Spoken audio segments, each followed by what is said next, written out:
Well, hey guys, welcome back to Mason's ADV. Today we're going to install something that I think is actually very cool. It's an item from Mosko Moto.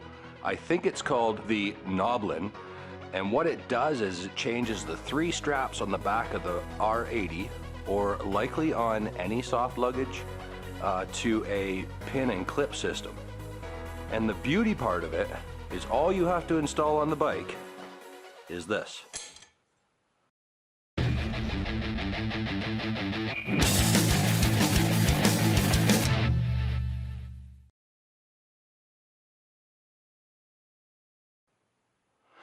So earlier today when these parts came in, I did a quick mock-up with my R80. I removed the beaver tail, I took it off, everything's ready to go, and I had a quick look. And the Perun Moto rack actually has a hole at the back here that I thought was going to be beautiful. However, it just moves my luggage back a little bit too far. So what I did instead was I just drilled another hole here in the meat of that center plate, and that's where we're going to mount the bobbin. The rest of the system is actually very cool, very simple. We have these two pieces here that go together like this. This sandwiches through the back of the soft luggage. There's 4 bolts to go in there, and it simply slips over the hardware once it's mounted onto the soft luggage, and this turns down and pulls it up slightly. If you see, there's a slight recess. So once that's pinched down, it can't come, the bags can't come off. Plus there's also the front straps on the lag bags, and that's going to put directional pull on this clip. So very slick system at a glance. The thing I find, the limitations with the straps are that the bag can only go back so far if you want to tie down to a certain point. So here on the Perun rack, if I use this one for my center strap, it puts the back of the bag about here. Now I can actually move it back slightly further. I don't want it right to the back,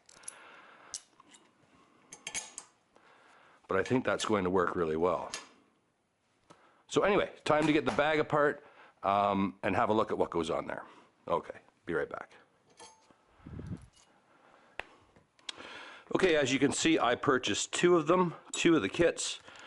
My thought process was I can put one of these on the DX and I can put one on the KLR, and then my luggage can move back and forth. I also have the Tusk soft luggage, which I'm planning on putting on the KLR 650 this year, and it might be neat to see if I can retrofit this system out. Ooh, and I got a sticker. So first things first, let's put this on the bike. But these are the 3 straps that I would usually use for tying down. This one's going to go through there, these 2 through the side. So you can see where the back of the bag is roughly. And that's about the distance I wanted. It also allows the side lag here to still rest on my bracket when the strap's on here. And I don't want to move it back too much further because it's going to miss. Although I do have another system coming that likely will mean that doesn't matter. However, what we're going to do is we're going to mount it in about this position. Now they show in the instructions the plate mounting about here. So I am going to, you can see the hole I drilled. So this is going to end up slightly further back, but it's not a problem. I've already checked it out. All right. So the first thing we can do is remove this aluminum bracket because I don't need these straps anymore. 1, 2, 3. This is the strap that goes over the rear luggage, so it has to stay on. These are the clips for the beaver tail. Take those off while we're working on this.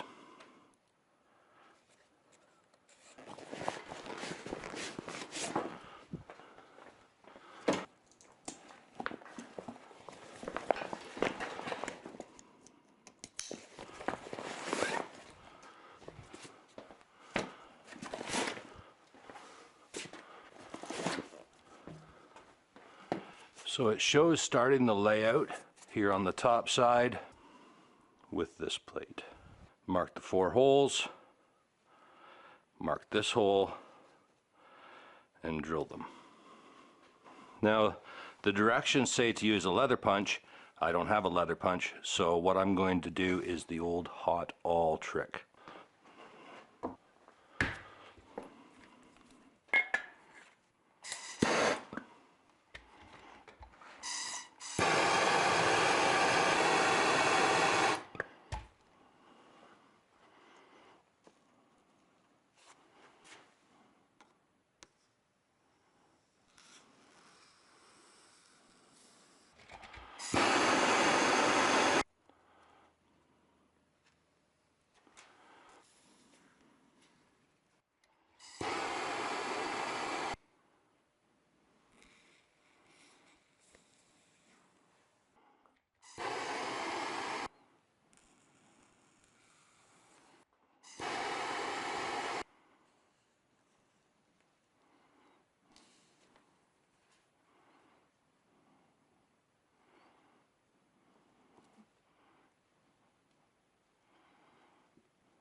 Then we'll let the air clear.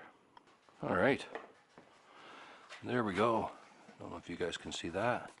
It kind of cauterizes it as it goes. I'll clean this up, but the one thing I wanted to see was this part that has to thread through has quite a wide tip where it pinches down on the bobbin on the bike. I just wanted to make sure that it'll wind through, and it does. So now I can see the position of this, because what we want is where this goes on, we want a nice free clear opening around this. They suggest using a fuel bottle to mark that. Sounds like a pretty good idea to me.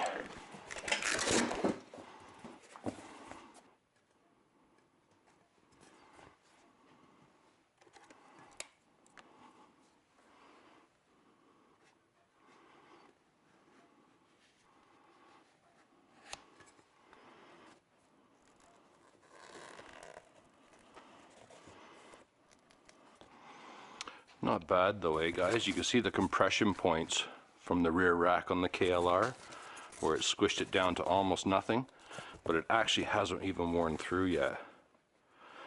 Pretty incredible for the amount of miles on this thing.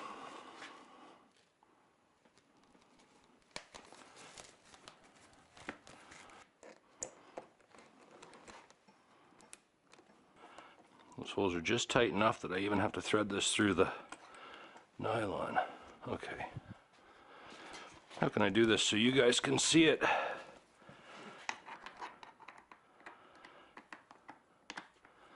Maybe like that.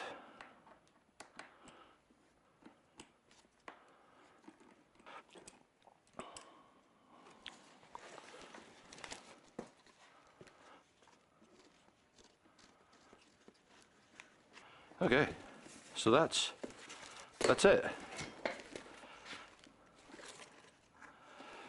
Now I just have to mount the little bit on the bike here, and we'll be able to try it on.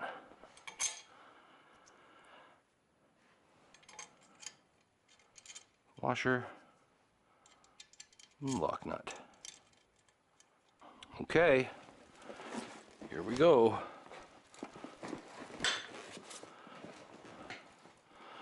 I'm sure it'll take a bit of getting used to, but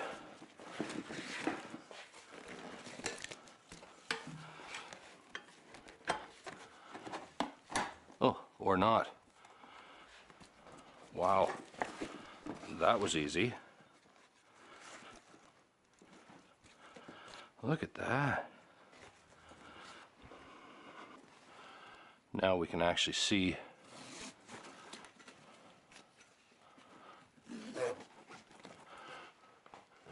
that lift. This point wants to be a little lower. It wants to be there. It does. It wants to be down there. Now, and then everything sits nice and flat. This doesn't get arched up. So, wait a minute. Somewhere.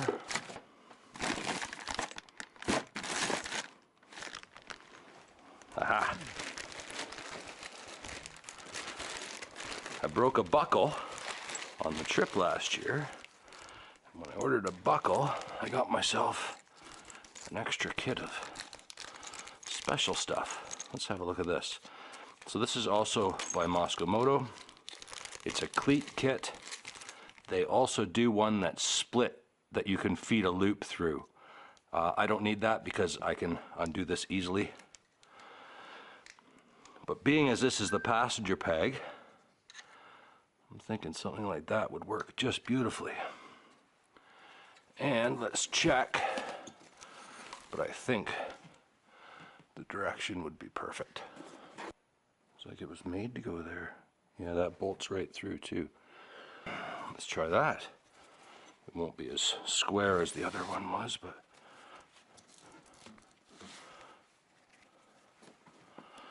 it definitely keeps it in a little bit more. Oh my goodness, yeah, look at that. There. I'll tell you, that is solid. Way more solid than it is just with the straps alone. I think pretty clean. All right, let's see about removal. Thread this guy out.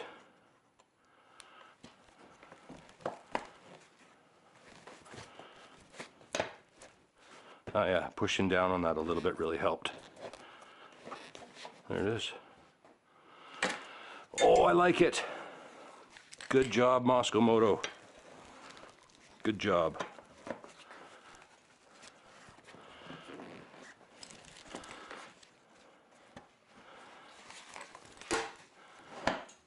Oh, you can feel it click in, even without this done up. That is bomber. Okay, I'm excited. Excellent.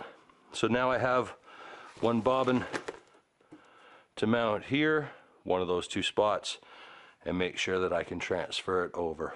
But the install is actually that simple. I'll keep an eye on it over the course of the year, guys. Hopefully headed down to Old Mason's here as soon as I can, and I'll give it a test run down there, and hopefully I have my new mounts here to show you guys too. Anyway, there it is, Mosko Moto the Gnoblin. Great piece of kit. If you have seen this and were wondering, I can tell you that in my opinion it's really well built. It's all stainless steel. Went together fairly well. It would be nice if you had the proper punch that they tell you to use in the instructions, but the hot all goes through that like butter and it kind of cauterizes it as it goes. None of that'll fray. Yeah, it worked. It's actually that's a really nice system. And on that note, as always, thank you very much for watching. Mind how you go, and I will catch you on the next one. Bye for now. Hey guys, if you liked that video, hit the thumbs up button for us. It goes a long way towards helping out the channel. And if you're new here, hit that subscribe button in the upper corner for new videos every Sunday. Be glad to have you along for the ride.